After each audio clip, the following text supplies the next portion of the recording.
All right. We're going to be talking about one of the most important organs in the body today. And it's one that brought me within one day of being dead 12 years ago. And we're going to dissect that right after this.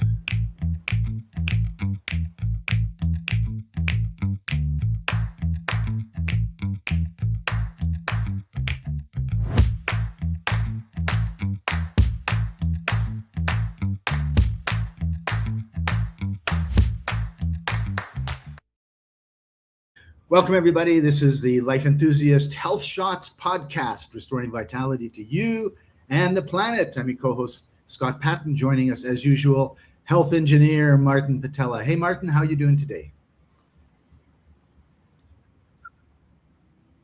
Doing good. My computer's acting up. I hear only every second syllable, but I'm fine.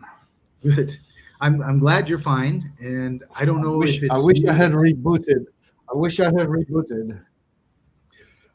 Well, I always wonder if it's the computer because it comes to internet. me with a delay, and it's something. Well, it's very frustrating because I don't know if you're talking or not, and I'm going to be stepping all over your toes, and it's. Ugh. I've been quiet.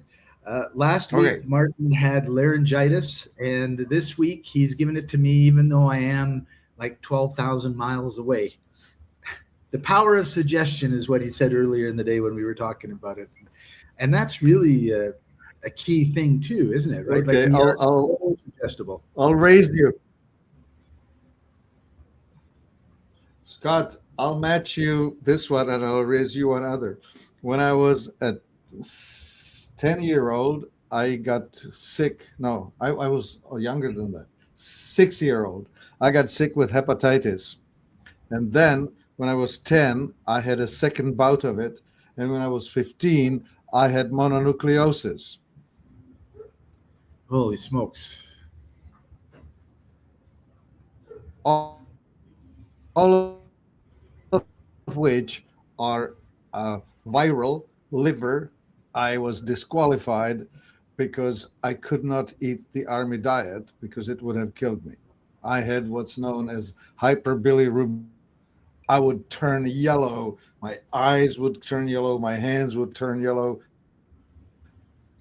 That sort of stuff. Wow. When I ate the common diet. Anyway, that's Martin's story, right? So I'm 60 years later. Yep. Holy smokes. I don't know what to do with my computer, Scott, to make it work. George says, ouch. If you want, Martin, you can reboot and I'll tell everybody my liver story. And when you come back, we'll talk about what we can do to protect our livers. Awesome. All right. So Martin will be back in a minute. And I think part of the problem we all have these days is 300 windows open, and each window has 300 tabs open, and it just drives our hard drive crazy. So 12 years ago, I began an interesting journey to the hospital because my liver stopped. And George says I had to restart his 10 minutes ago. And R.U. Adams, it is working. Thank you. And it was a crazy experience because for no reason, my liver just stopped. And when your liver just stops, it causes a whole bunch of problems everywhere. And I was getting tireder and tireder. And then finally one Friday afternoon, I'm laying on the couch, tired. And I have this massive pain go up one side of my ribs and down the other. And it was pretty incredible. Could not move. Went down to the downstairs to my son, and I said, drive me to the hospital. And he said, shouldn't we get an ambulance? I said, no, we'll get to the hospital a lot faster. And he stopped in front of the hospital door and walked me in. And the nurses can tell when it's life and death and when it's someone's got a sliver in their finger. And immediately there were two nurses on each side of me and a wheelchair. And they wheeled me in. I gave them my information. They put me in a room, took some blood. About 2 hours later, I don't know if they did anything else. I mean, when your liver's not working, your brain's not working. So I'm sure I'm missing many details. But what I do remember is when they came in and they said, we took a little longer getting your results because you were so off the charts from our test that we had to send it to another hospital. And so basically all the enzymes that should not be going like this were going like this, and all the enzymes that should not be going like this were going like that. And I was in the hospital for the next 5 or 6 weeks. And they tested everything that Chris asked, am I okay now? Yes, I am fine now. And here comes Martin. I think here comes Martin. We got no picture, Martin. There you are. Oh, maybe the problem is welcome back.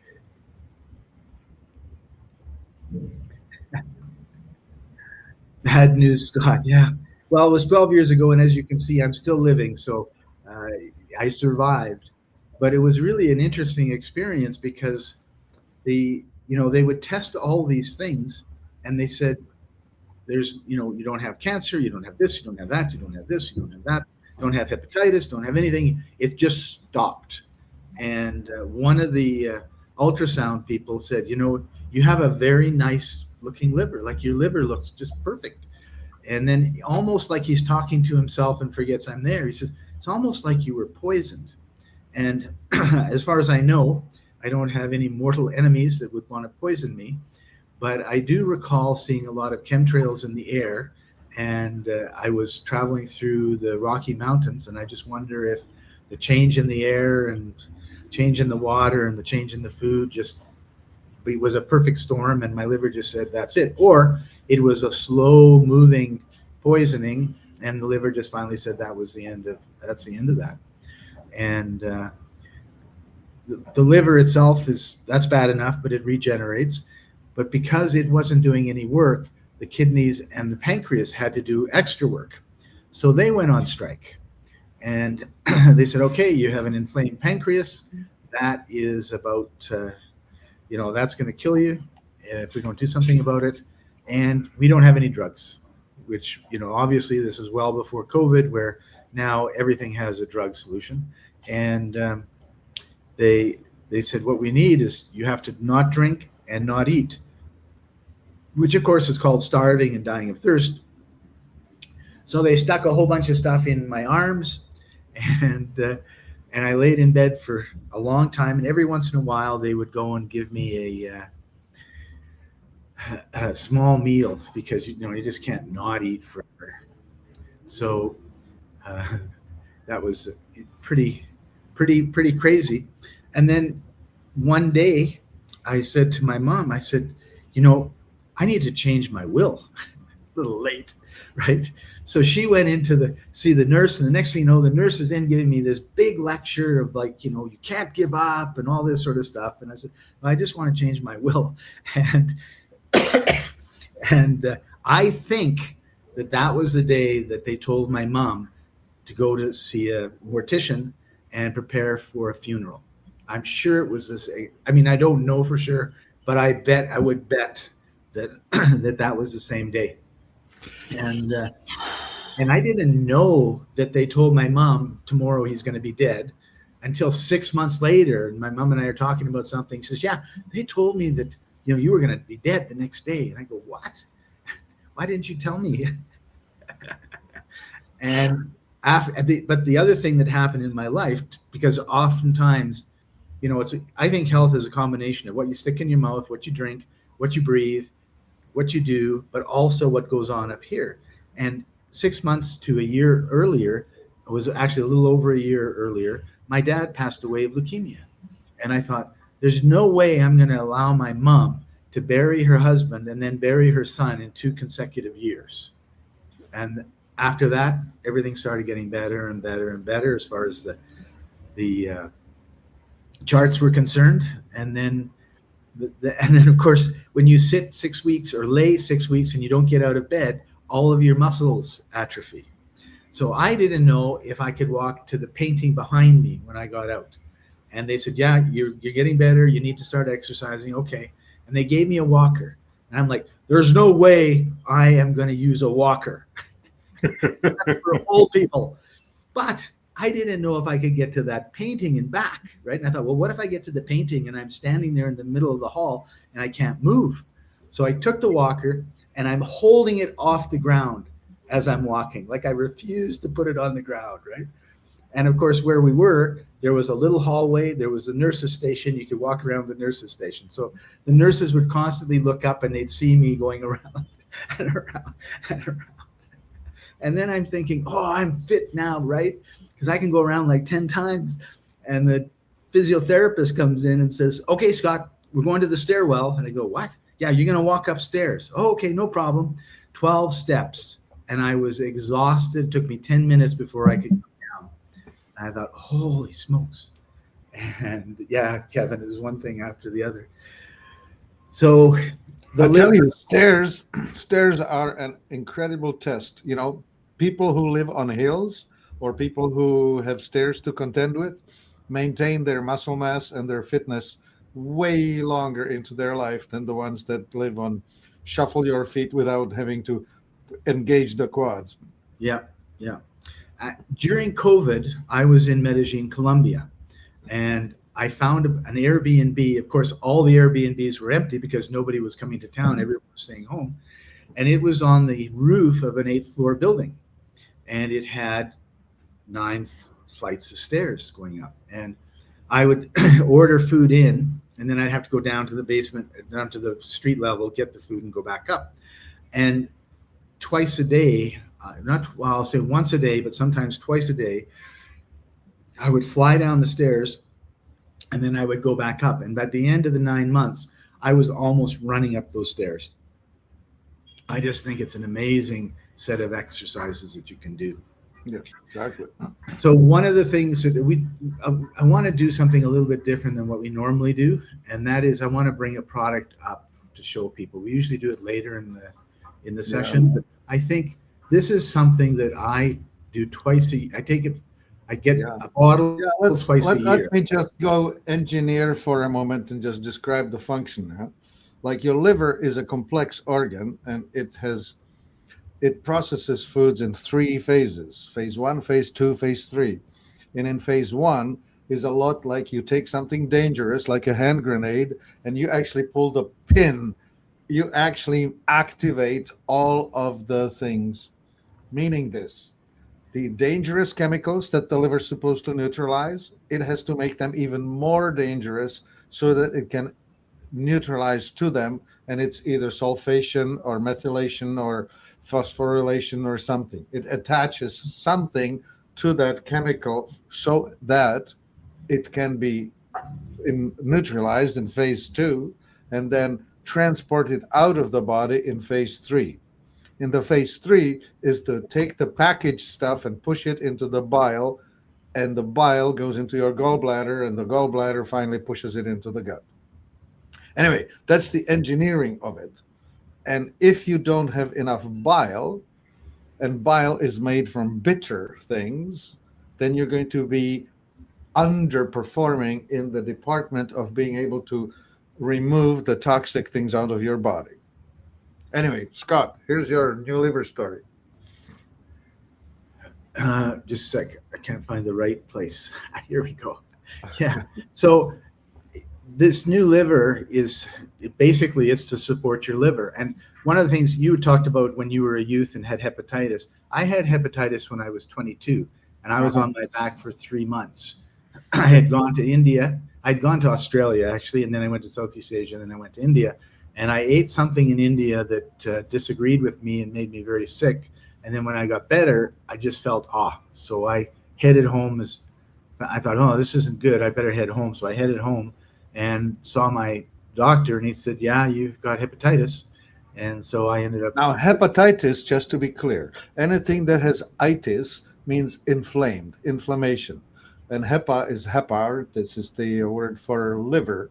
So all it means is that you have inflammation in your liver. Yep. I mean, it sounds mysterious, but it's just inflamed liver. And when it's inflamed, that means that there's stuff going on. There's fire. There's fire. Yeah.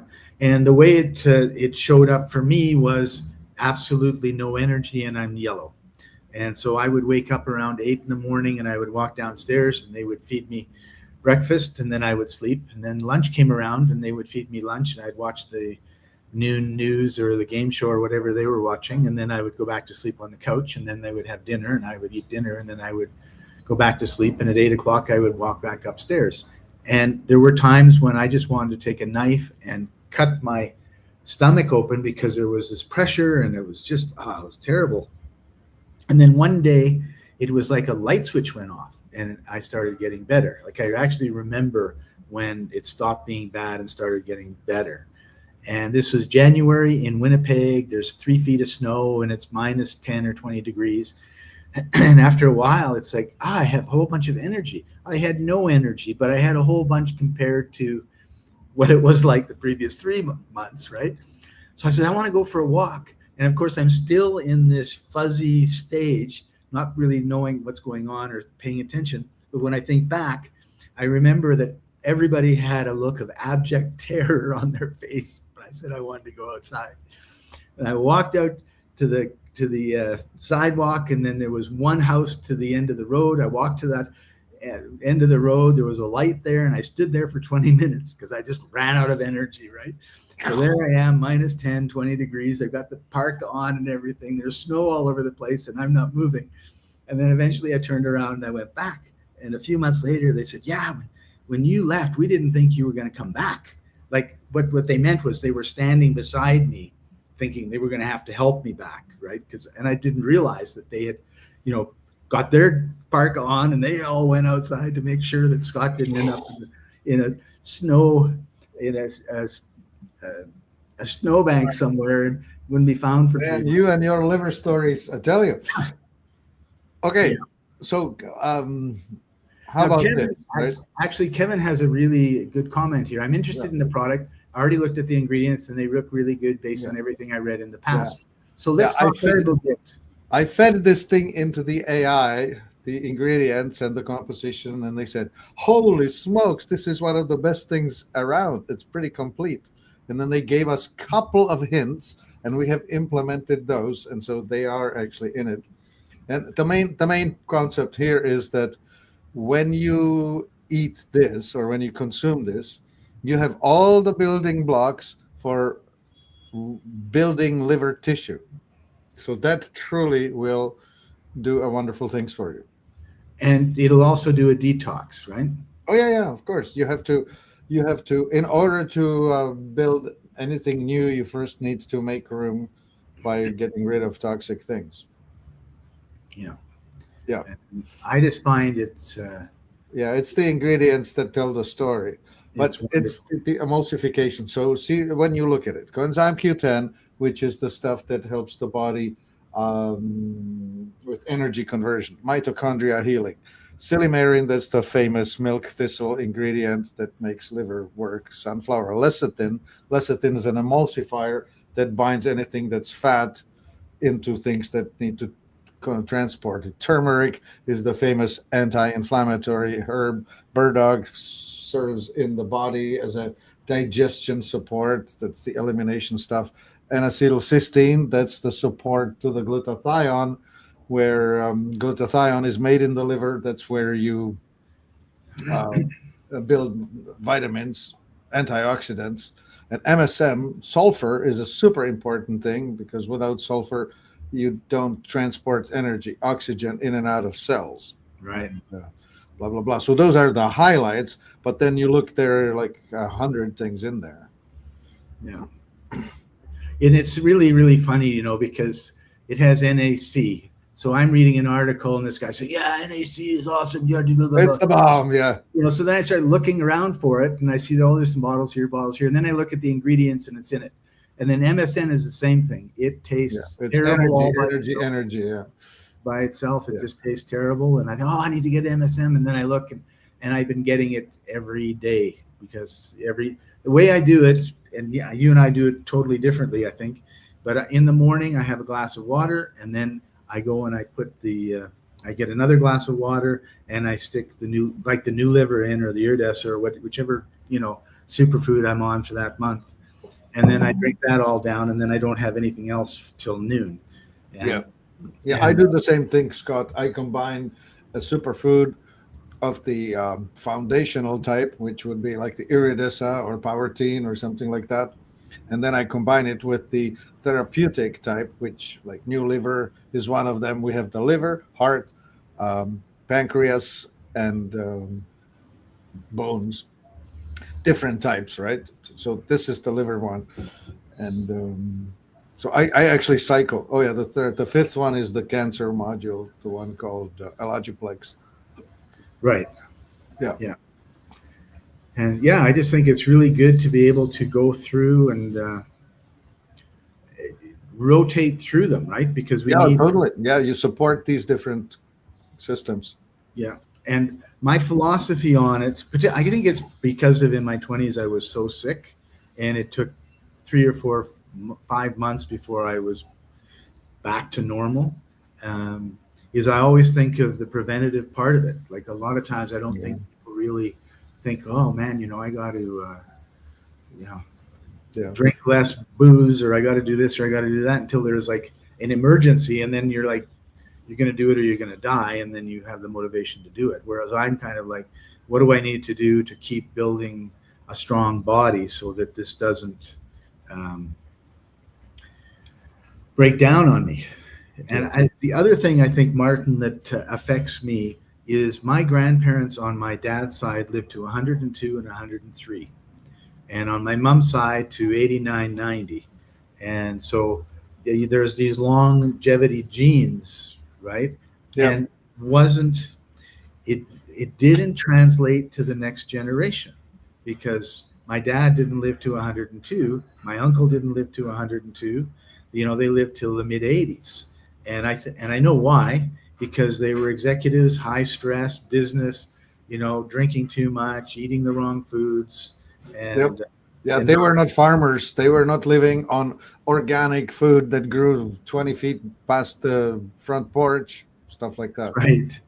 That's Now, exactly right. My grandparents were all on the farm. They grew their own food, and George Yeah. says good numbers. Yeah, they're great numbers. So I try to emulate my grandparents more than my parents and my aunts and uncles, because yeah, I know what's possible. And yeah, and the environment was a lot cleaner too. I think I never want to forget that. They were on the prairies. You could see for 100 miles or 1,000 miles. no, not 1,000. But you could watch the dog run away for a couple of days. That's right. So I mean, there wasn't factories, and there weren't cars, and they were gravel roads, so there wasn't tarmac, and there wasn't tires getting ripped apart. Yeah. Small, Yeah. so lots of differences, right? And but yeah, the liver is really, really important. So what are some foods that people can eat that's going to help their liver? And I think one of the things that we want when we're talking about this is we want to make a note of metabolic typing, right? Yeah. Well, I tell you, the worst thing that the doctors did for me when I had my liver problem is that they gave me a bowl filled with sugar, refined white sugar, and said, you need to eat this. I was gagging it down because they told me to, but it was the stupidest thing. And then they also told me that fat made me worse. Right. It didn't. What made me worse was high starch and alcohol. Right. Like I brought on in my 20s. In my 20s, I was living the student life, and I was trying to keep up with my buddies, Right. and I couldn't. I wrecked myself with drinking beer and wine, and I had to accept the fact that that's not a thing for me. Right. So anyway, the things that will promote health in your liver, one is bitter foods, for sure. Two, fat is not a problem. Your problem is starch. So it starts with wheat, rice, potato, and sweet potato and corn and blah blah whatever, and then the next layer is alcohol. Those are the things that will do bad. And strange enough, fruit is also not your friend because fructose is not digested anywhere in the body other than the liver. That's where it has to get metabolized. Right. Because fructose, by the way, is 5 carbons with hydrogens around it. Glucose is 6 carbons with hydrogens around it. And somehow they need to convert that 5 string into the 6 string, and then that 6 string becomes glucose, and then the glucose is converted into triglycerides, and that is either, well, glucose is either burnt or converted into belly fat. Right. So Kevin has a wonderful comment here. Well, not that he had to drop out of college. He had to drop out of college. Yeah. A lot of the experience you two have had resonates with me. Yeah, probably it was a health issue that all of a sudden you find yourself away from home in a bad diet, in a bad company, doing stupid things, and all of a sudden your metabolism actually crashes on you. Yep. Yeah. And Martin, it seems to me that I know we've sort of talked about this over the years, that what you and I could get away with, the people that are in their 20s and 30s now don't seem to be able to get away with. Like, it just seems younger people are getting chronically ill. You know, I see that as the rising tide of the toxicity of the industrial society, of the environment, right? Like with every pound or every ton of glyphosate that you make and put on the fields, the planet's more toxic. With every pound of Teflon or the C8 or whatever the precursors are that you bring to the planet, the environment is more toxic. So if you think of us as living in an aquarium, the aquarium is getting more and more polluted. So the starting level of toxicity in your grandfather was between 1820 and 1920, and not a whole lot happened. Maybe some coal burning. Right. But then after the coal burning came gasoline burning, then came factories, asphalt for pavement, and then chemicals, and then pharmaceuticals, and then agricultural herbicide and pesticide. Those are ramping from different years, and so it goes up exponentially. That's all I can say on that. Yeah, and mercury gets pumped into the atmosphere tons and tons at a time. Yeah, coal burning puts it out, and of course, then they have decided to put it into injections. You know, this adjuvant thing. They have constructed a vaccination as something that requires that your body mounts a vigorous response. Well, what they put in it is something that's going to really irritate the body, so it tries to get rid of it. So they came up with formaldehyde and mercury. Later, they found that the mercury was so toxic, it was giving people autoimmune disease. So they switched it for aluminum, which doesn't give people an instant physical autoimmune disease. It instead destroys your liver, not liver, your brain in a few years after.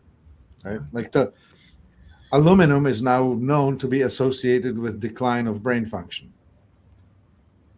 The thimerosal that still to this day is in polyvalent or multivalent injections and also in flu shots. It's no longer in the childhood vaccinations. I had someone once tell me that thimerosal. This is misspelled, by the way, but that's okay.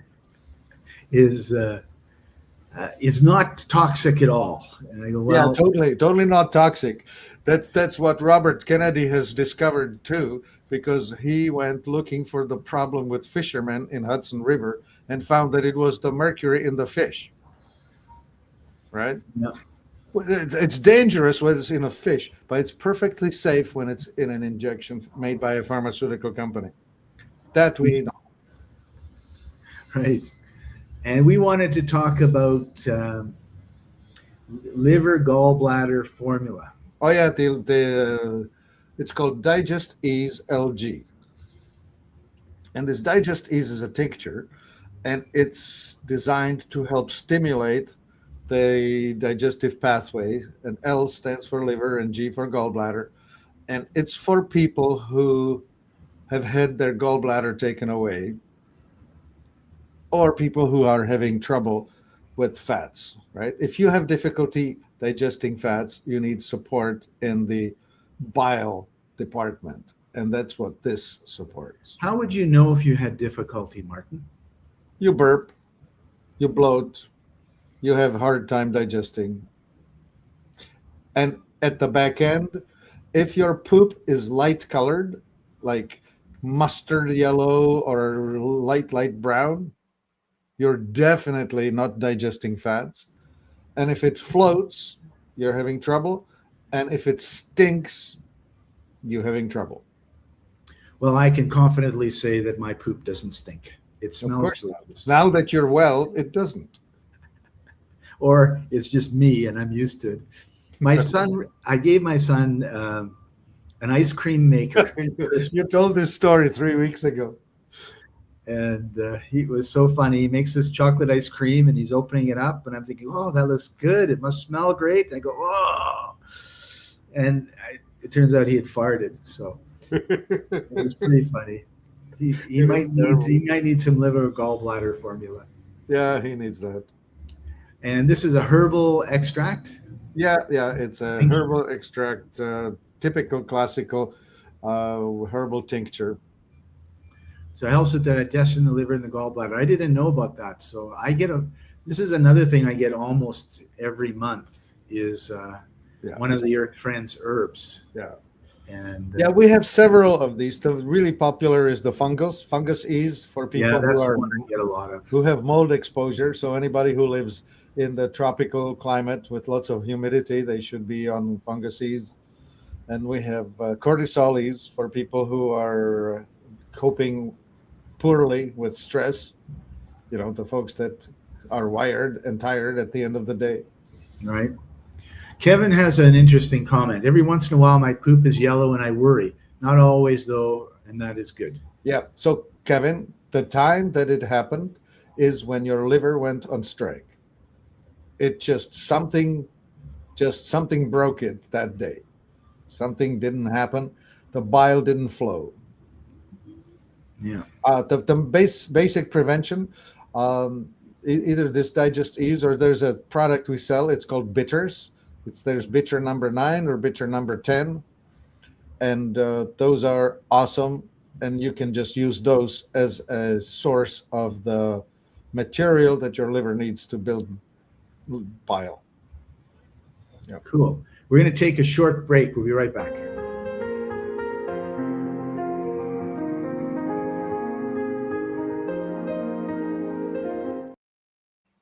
Don't forget to like, subscribe, hit the bell, and hopefully you all recognized our Pixar Martin. This is what happens when Scott plays with the program, and he goes, "Oh, I'm going to make something," and then here it is. Scott, you're so cute when you play with your newly discovered gadgets. Yeah, and I still don't know how to make it work properly. It's so frustrating because I do it once and think, wow, this is cool. I want to do it again, and it's like, oh, it's like I never did it. But so, what would be your if someone has a good healthy liver, what would be like the 3 things that you would say in order to keep it healthy, right? Because most people, 20 is great, 30 is great, 40, 50s, 60s, 70s, down. Well, one, don't believe the lie that fat is bad for you. It's not. What's bad for you are overly refined carbohydrates.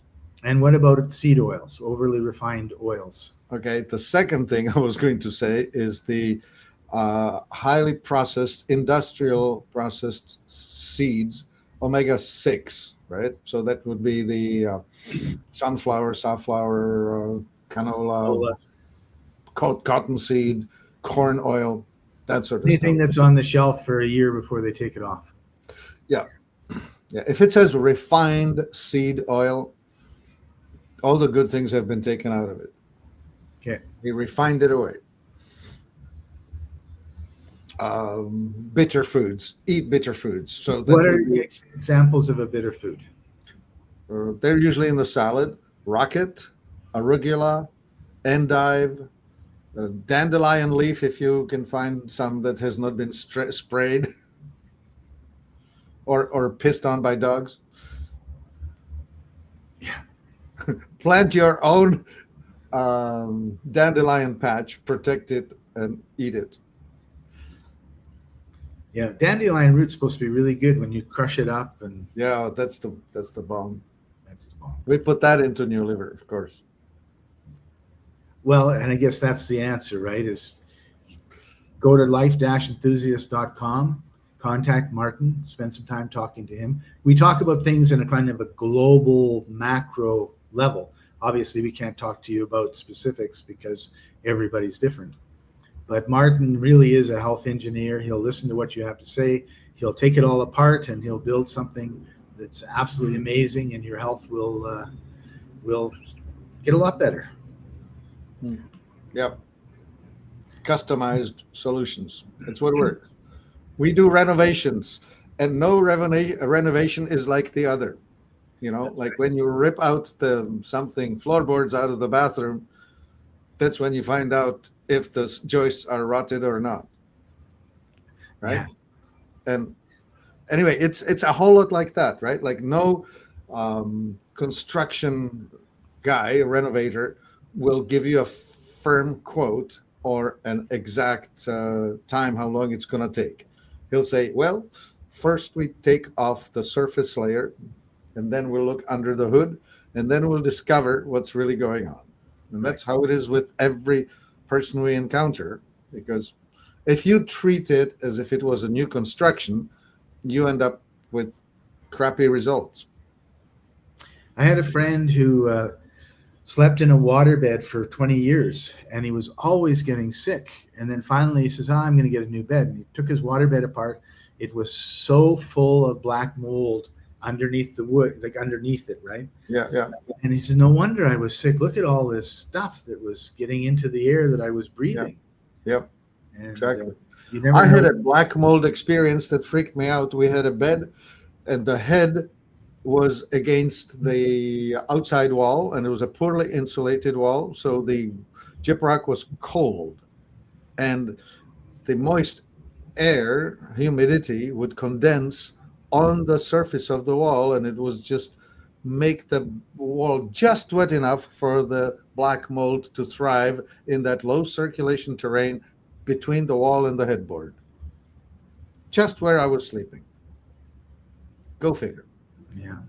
So George says, I drink black walnut green hulled liquid 7 days a week.